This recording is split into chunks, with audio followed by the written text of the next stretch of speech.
Merhaba arkadaşlar, kanalıma hoş geldiniz. Bugün sizlerle bu gördüğünüz güzel şapkayı öreceğiz. Ucuna rengine uygun pompon koydum. Şöyle göstereyim. Tam benim kafamın ölçüsüne göre, nasıl diyeyim, kafayı saran bir model. Yukarıya kıvırdığımız lastik ayrıntısı yok. Tam yani kafamı sıkı sıkıya oturan bir model oldu. Tığ ve tunus işini birlikte kullandım. Lastik kısmını tığ ile ördüm. Üstü tunus işi. Rengi de çok güzel. Harika oldu. Bayıldım ben. Eminim sizler de çok seversiniz. Severek örersiniz.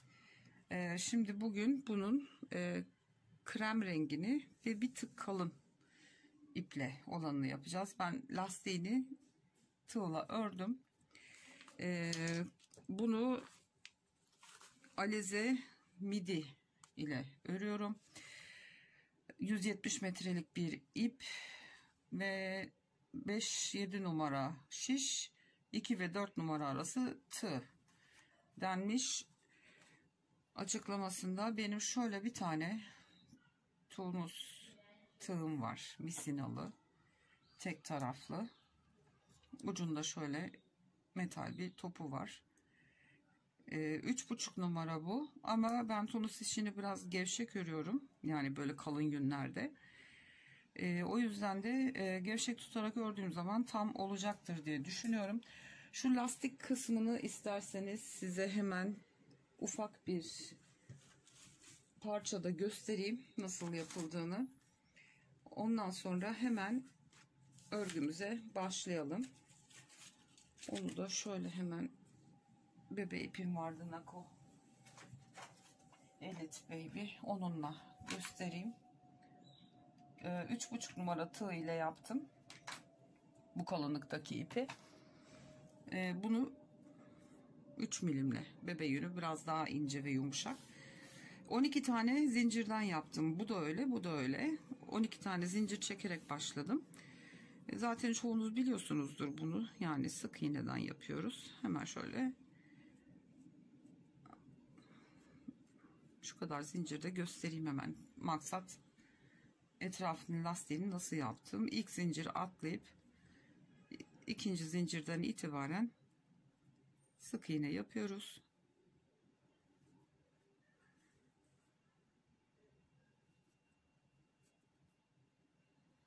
Şu şekilde sık iğnelerimizi yapıyoruz. Bir zincir çekerek dönüyoruz. Hemen dibindeki sık iğneden arkadaki dalı alarak, şöyle ikisini birlikte batmıyoruz. Arkadaki tek dalını alıyoruz.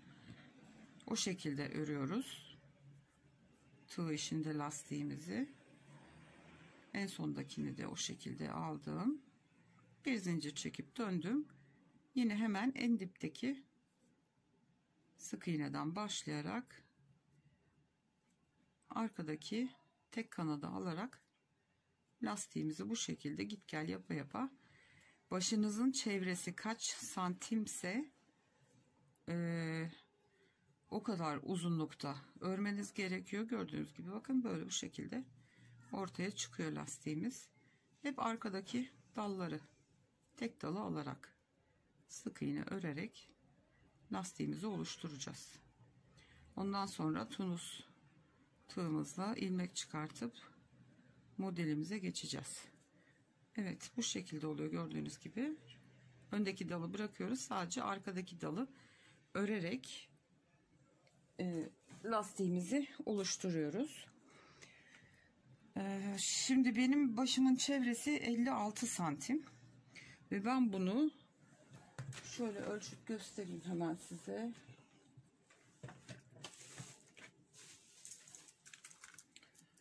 Şu şekilde hiç esnetmeden olduğu yerde 44 santim, 43,5 hatta 44 diyelim.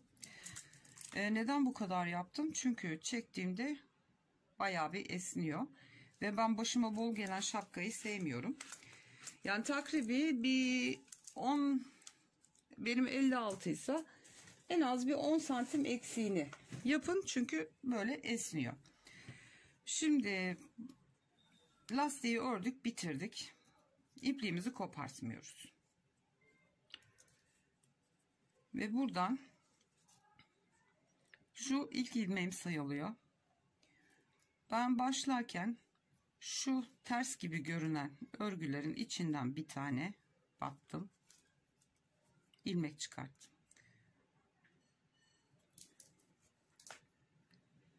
Bir tanesini buradan çıkartıyorum. Diğerini de alttaki düz sıranın devamından, boşluktan. Bir tane yine şuradan ters örgünün olduğu yerden çıkartıyoruz. Şu şekilde. Bakın şurada bir boşluk ayrıntı var. Oradan değil. Şu düz örgü, örgünün düz tarafını gösteren yerdeki şu boşluktan bir ilmek çıkartıyorum. Birini ters örgülerin olduğu yerden,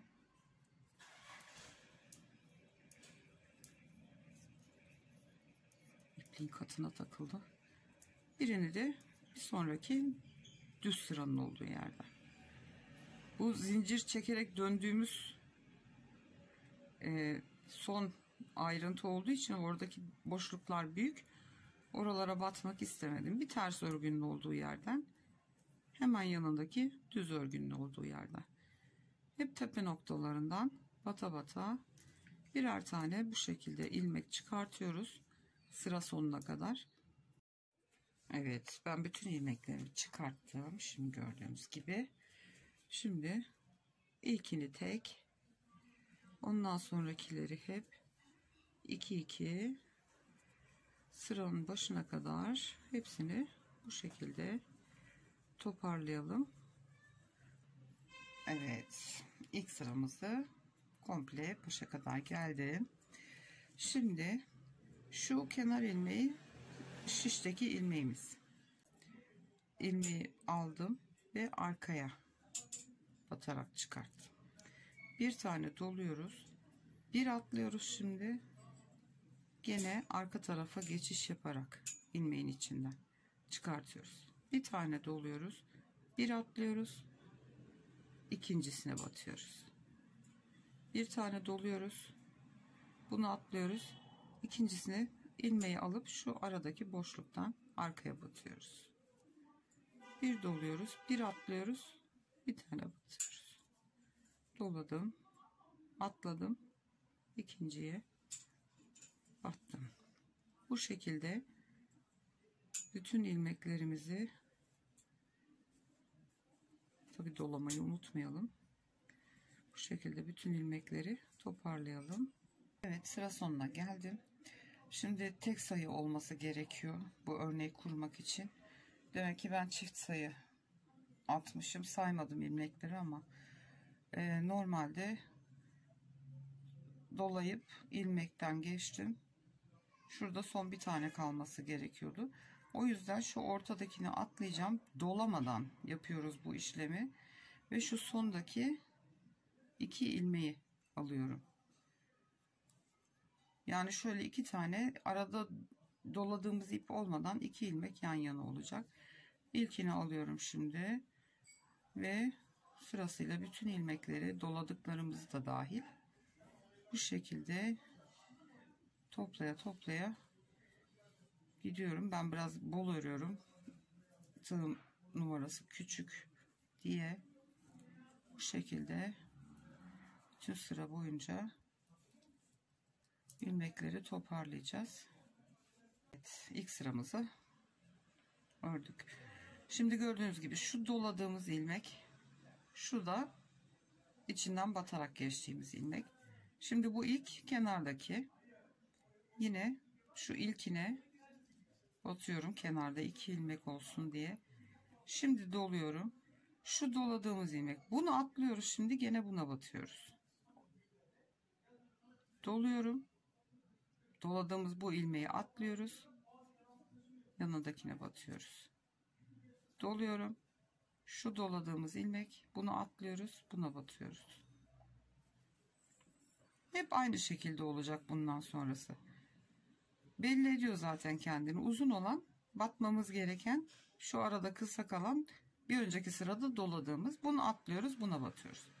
İşlem bundan ibaret. Atlıyorum, ilmeğe batıyorum. İstediğiniz uzunluğa gelene kadar bu şekilde bu örneği aynen öreceğiz. Sıra sonunda gene hepsini, ilk ilmeği tek, ondan sonrakini çift çift alarak istediğiniz uzunluğa ulaşana kadar aynı şekilde öreceğiz. Evet arkadaşlar, ben ördüm, istediğim yüksekliğe geldi. Şimdi son sırasını, ilmeklerini toplayacağız beraber. Ondan sonra ufak bir kesme işlemimiz var. Ondan sonraki sırada da zaten büzeceğiz. Şimdi aynen ilmeklerimizi son sırada çıkartıyoruz. Geri toplarken birazcık keseceğiz. Hani kalın ip olduğu için tepede çok büzemeyiz. Bu da istediğim görüntüyü vermez, kaba olur. Bu şekilde aynen ilmeklerimizi sıra sonuna kadar toparlayalım. Kesmeyi hep birlikte yapacağız. Evet, sona geldim. En son ilmeğimi de alıyorum. Kenarda 2 ilmeği birden alıyorum. Kenarı düzgün çıksın diye. Şimdi ilkini ördüm. Ve kesiyoruz artık. Şimdi şöyle yapacağız. Şu düz çıkan ilmekler var ya. Şunlar. Arada doladığımız var. Bu ikisini birlikte keseceğiz. Bir kere keselim, bir kere kesmeyelim. Yeterli gelir. Şimdi bunu alırken ortada doladığımızı ördük. Bunu tekrar şimdi şu şekilde ikisini birlikte alacağım. Doladığımı ördüm. Şimdikileri kesiyorum. Doladığımı ördüm. Yani şu ikisini burada tepede birleştirmiş oluyorum. Aradaki doladığımı ördüm. Şimdi bu düz ilmek, ortada doladığım ve diğer düz ilmek. Bu şekilde kesersek büzmek için daha az ilmeğe sahip olacağız. Yani çok fazla böyle kabarık, büzük büzük bir görüntü olmayacak. Diğer türlü çok yoğun olacak, çirkin duracaktır o.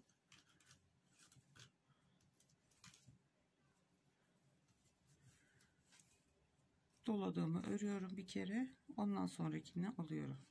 Bir kere doladığımı örüyorum, ondan sonra şu üçünü birlikte toparlıyorum. Bu şekilde eksiltme yapmış oldum.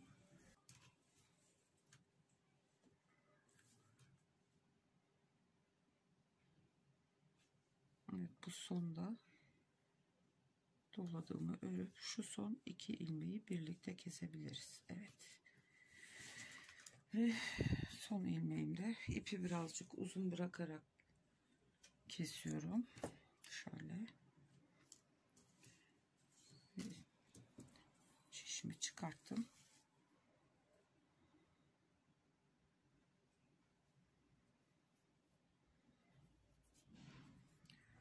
Şu ipliğimi de içinden geçireyim. Evet. Şimdi burada kesmemizi yaptık. Şimdi dikişimizi yapalım ve tepenin büzgüsünü birlikte yapalım. Örgümüzün arka yüzü de bu şekilde duruyor. Şimdi iç yüzü, yani düz kısmı içte kalacak şekilde Şöyle uçlarını birleştirelim.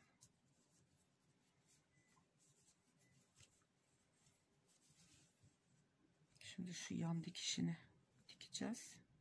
Şimdi iki ucu alayım.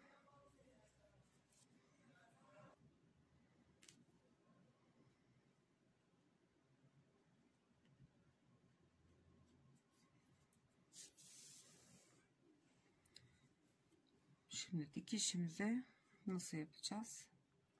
Şurayı bir kere daha sağlamlaştırayım. Tam köşe.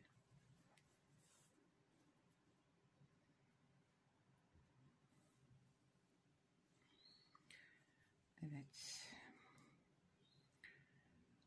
Şimdi birer ilmeklerini alarak şu şekilde bir kendinizden taraftakinden bir karşıdakinden alarak birer ilmek şu şekilde karşılıklı dikelim.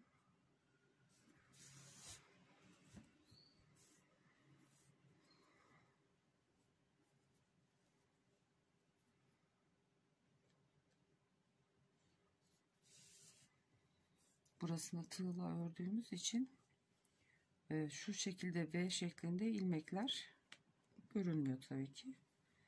O yüzden buraları böyle karşılıklı birer ilmek alarak dikeceğiz. Diğer tarafları V ilmeklerin tek katlarını alarak dikeceğiz. Dikişimiz hiç belli olmayacak.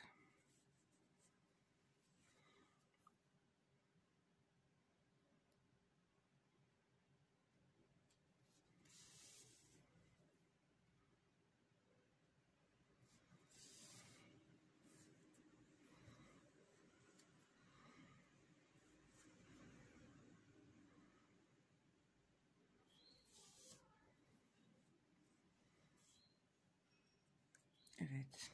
Şimdi şu kenar kısma geldik.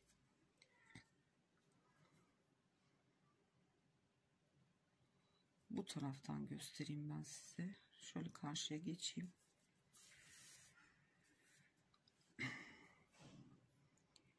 Bir kendinizden taraftaki olanın dış ilmeğini, karşıdakini de iç tarafa bakan ilmeğini alıp birlikte dikiyoruz.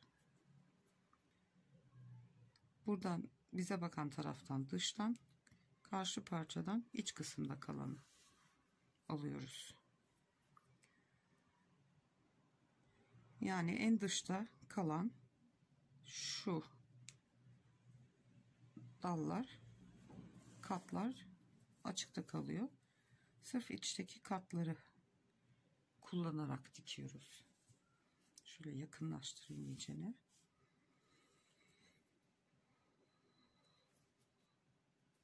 Bakın şu içte kalan, bu da karşıdakinin içte kalan kısım.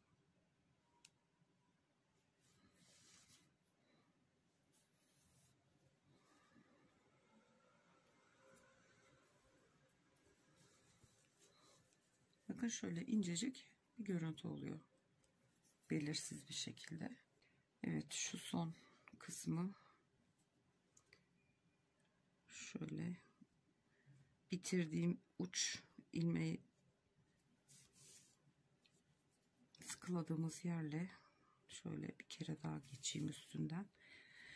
Şimdi ben bu bitirdiğimiz ipliği keseceğim. Uzun bırakmıştım ya. Gerek yok büzgüyü. Bu diktiğimiz iple yapacağım direkt. Hatta şu iki ucu burada bir düğümleyelim. Hem diktiğimiz dikiş sökülmez, hem de bitirdiğimiz ilmekler geri sökülmez. Sağlamlaşmış oldu böylece. Şimdi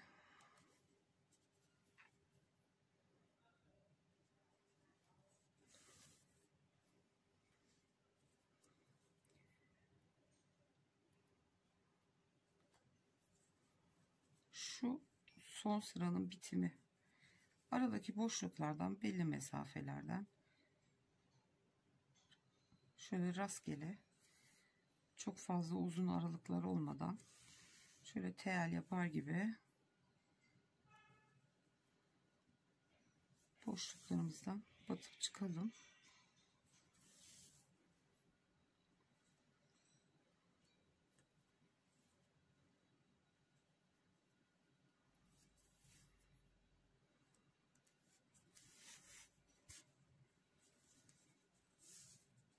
Bir yandan da büzdüreyim.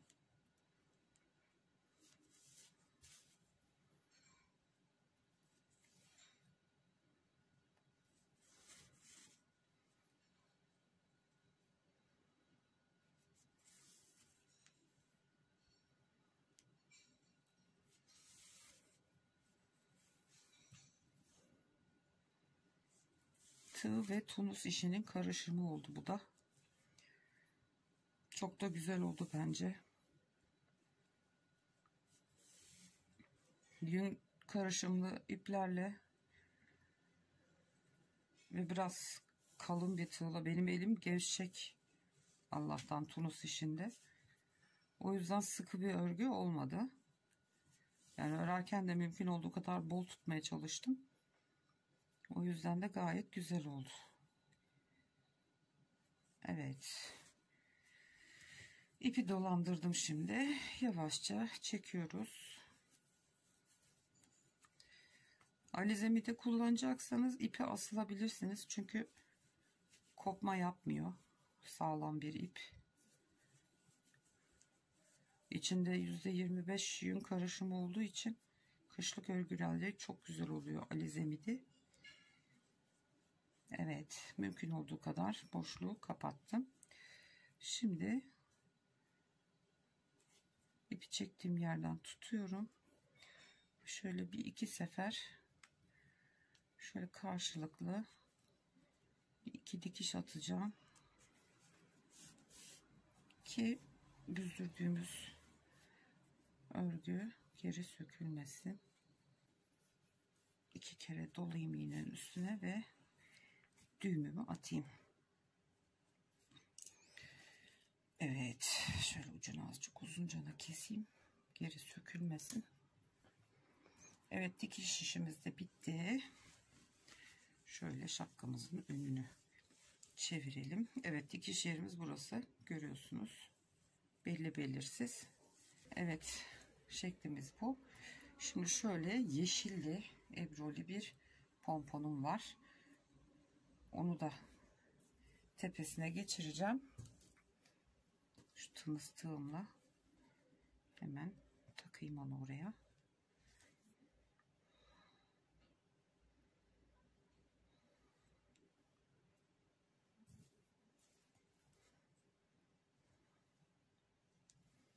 Bir ucunu çektim. Diğer ucunu da alayım içeri. Evet. Şimdi bunları da güzelce düğümleyelim buradan.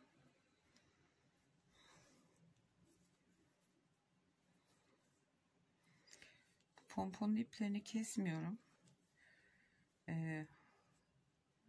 Çünkü bazen geri boşlayabiliyor. O zaman hemen rahat bir şekilde kıstırabiliyoruz. Evet, bu şapkamız da bitti. Arkadaşlar şöyle ikisini yan yana koyalım. Gördüğünüz gibi çok cici oldular. Yeşil pompon. Yani krem rengi diye illa krem koymanıza gerek yok. Çok bayılır bu sefer. Hep aynı renk, hep aynı renk. Bence böyle çok hoş oldu. Evet, birisi biraz daha bir tık ince. Bu da kalın alize midi. Çok da cici oldular. Evet arkadaşlar, şapkamız da bitti. Videomuz buraya kadardı. Eğer videomu beğendiyseniz beğen tuşuna basmayı ve yorum yapmayı lütfen unutmayın. Kanalıma ücretsiz olarak abone olabilirsiniz.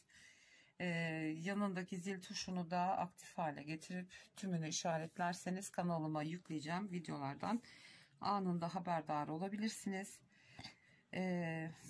Beni sosyal medya hesaplarında paylaşıp destek olursanız çok memnun olurum. Bir sonraki videoda görüşünceye kadar kendinize çok iyi bakın. Hoşça kalın.